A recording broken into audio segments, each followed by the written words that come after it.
राजनीति सिर्फ आंकड़ों का खेल नहीं है, ये असल में लोगों की उम्मीदों, उनकी आकांक्षाओं की कहानी होती है। तो आइए डेटा के चश्मे से छत्तीसगढ़ के सिहावा विधानसभा क्षेत्र की इसी कहानी को समझने की कोशिश करते हैं। देखते हैं कि वहां के मतदाता क्या संकेत दे रहे हैं। हमारा ये जो विश्लेषण है, ये 6 हिस्सों में बटा है। हम सिहावा की मिट्टी मतलब वहां की जमीन और लोगों से बात शुरू करेंगे। फिर राजनीतिक मौसम का मिजाज समझेंगे, जनादेश को डिकोड करेंगे, लोगों की शिकायतों की गूंज सुनेंगे, शासन के लिए एक ठोस खाका देखेंगे और आखिर में राजनीति से भी बड़े एक मकसद पर बात करेंगे। ठीक है, तो चलिए इसमें गहराई से उतरते हैं। देखिए, किसी भी जगह की राजनीति को अगर समझना है तो सबसे पहले उसकी जमीन, उसकी संस्कृति, वहां के लोगों को समझना बहुत जरूरी होता है। ये है सिहावा, धमतरी जिले में स्थित है। इसकी 2 खास पहचान है। पहली, ये एक अनुसूचित जनजाति के लिए आरक्षित सीट है और दूसरी, ये महानदी का उद्गम स्थल है जो इस पूरे इलाके की जीवन रेखा है। तो यहाँ का सामाजिक ताना बाना कैसा है? यहाँ मुख्य रूप से गोंड और दूसरे आदिवासी समुदाय रहते हैं। अर्थव्यवस्था पूरी तरह से खेती और जंगल पर निर्भर है। और पहचान का केंद्र है जल, जंगल, जमीन से उनका गहरा अटूट रिश्ता। और यहीं पर सिहावा की राजनीति का सबसे बड़ा तनाव पैदा होता है। एक तरफ जिंदगी जीने के पारंपरिक तरीके हैं और दूसरी तरफ नई पीढ़ी की आधुनिक जरूरतें, अच्छी नौकरी, बेहतर शिक्षा और विकास की उम्मीदें। तो चलिए अब जमीन से आगे बढ़कर आंकड़ों की तरफ चलते हैं। देखते हैं कि नंबर्स क्या कहानी बता रहे हैं। ये इस क्षेत्र के राजनीतिक स्वास्थ्य के, आप कह सकते हैं, वाइटल साइंस हैं। 2023 में सिहावा में लगभग 2 लाख मतदाता थे। ये संख्या हमें वहां के चुनावी मुकाबले के पैमाने का एक अंदाजा देती है। लेकिन जो बात सच में ध्यान खींचती है वो है मतदान का प्रतिशत, लगभग 88%।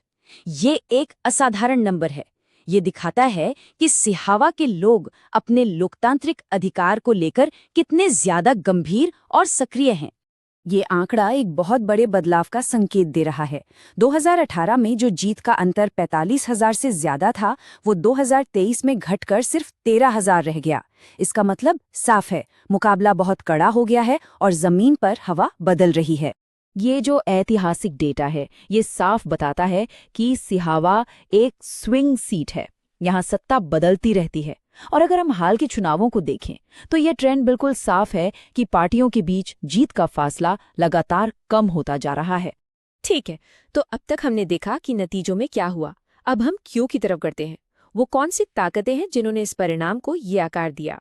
देखिए, सिहावा में वोटरों की ये जो इतनी बड़ी भागीदारी है, ये हमारे संविधान के एक बहुत ही बुनियादी आदर्श को दर्शाती है कि एक सोचित नागरिक और सम्मान के साथ अपनी बात रखने का अधिकार, यही तो एक मजबूत लोकतंत्र की पहचान है, उसकी नींव है।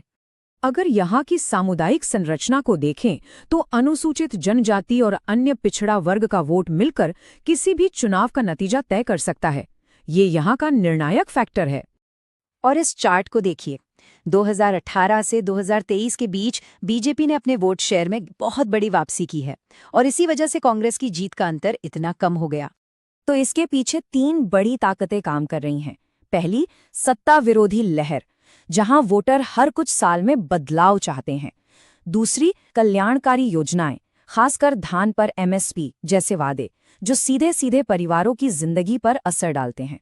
और तीसरी, अब डिजिटल दुनिया, मतलब व्हाट्सएप और सोशल मीडिया, ग्रामीण सोच को भी आकार दे रहे हैं।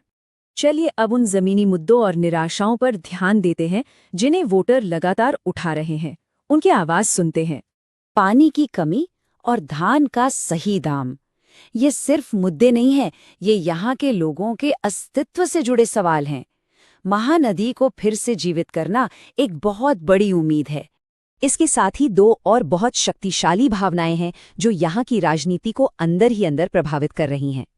एक, युवाओं के लिए रोजगार की तलाश और दूसरी, आदिवासियों के लिए उनके कानूनी अधिकारों की मांग, जैसे पेसा और वन अधिकार कानून। और आखिर में शासन से जुड़ी बुनियादी मांगें, भ्रष्टाचार से मुक्ति, बेहतर सड़कें, स्कूल और स्वास्थ्य सेवाएं। जब ये पूरी नहीं होती तो सिस्टम में अविश्वास पैदा होता है और यही निराशा वोटों में दिखती है। तो अब तक हमने समस्या का विश्लेषण किया, अब समाधान की ओर बढ़ते हैं। किसी भी नेता के लिए जनता का विश्वास बनाने का एक स्पष्ट और एक्शन लेने लायक प्लान क्या हो सकता है? ये 90 दिन की योजना 3 बहुत ही आसान कदमों में काम करती है। पहला महीना सिर्फ सुनिए, लोगों की समस्याएं समझिए। दूसरा महीना, जो काम आपने किया है उसके बारे में संवाद कीजिए, लोगों को बताइए। और तीसरा महीना, सबको संगठित कीजिए ताकि ये संवाद एक तरफा ना रहे बल्कि 2 तरफा बन सके। और एक बात समझना बहुत जरूरी है कि ये कोई चुनावी तिकड़म नहीं है, ये शासन का एक तरीका है। जनता के साथ लगातार जुड़े रहकर उनका भरोसा बनाने का एक सिस्टम है। आज के दौर में नैतिक नेतृत्व का एक और बहुत जरूरी पहलू है। भारत के डेटा संरक्षण कानून के तहत नागरिकों की प्राइवेसी और उनकी सहमति का सम्मान करना एक बुनियादी जिम्मेदारी है। इसे नजरअंदाज नहीं किया जा सकता।